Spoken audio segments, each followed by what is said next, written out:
కనిపెట్టారో కనుకోటారో song ని నాగ చైతన్యని correct use చేసుకోలేదు, కానీ అడవి శేష్ మాత్రం పర్ఫెక్ట్ గా యూజ్ చేసుకున్నాడు. టీజర్ లో అసలు ఎక్స్పెక్టే చేయలేదు నేను ఆ సాంగ్ ని రిమిక్స్ చేసి మరి అంత మంచి బ్యాక్గ్రౌండ్ మ్యూజిక్ ఇచ్చి చేస్తారని చెప్పి.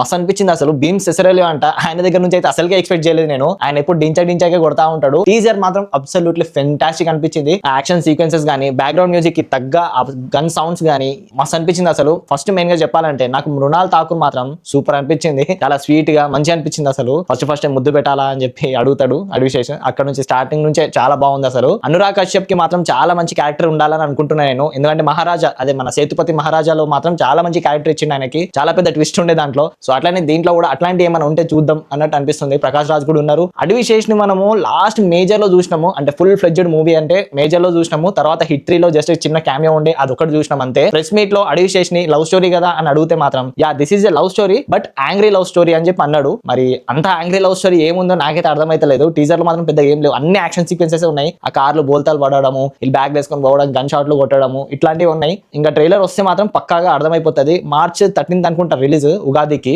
ఒకవేళ మీరు టీజర్ చూసింటే మాత్రం ఆ బ్యాక్గ్రౌండ్ మ్యూజిక్ నాగ చైతన్యకి సెట్ అవుతుందా లేదా అని కింద కామెంట్ లో పెట్టండి. అండ్ మీకు ఎట్లా అనిపించింది ఆ మ్యూజిక్ అనేది కూడా కామెంట్ లో పెట్టండి. సైనింగ్ ఆఫ్ ఫ్రమ్ మూవీ తక్. జై హింద్.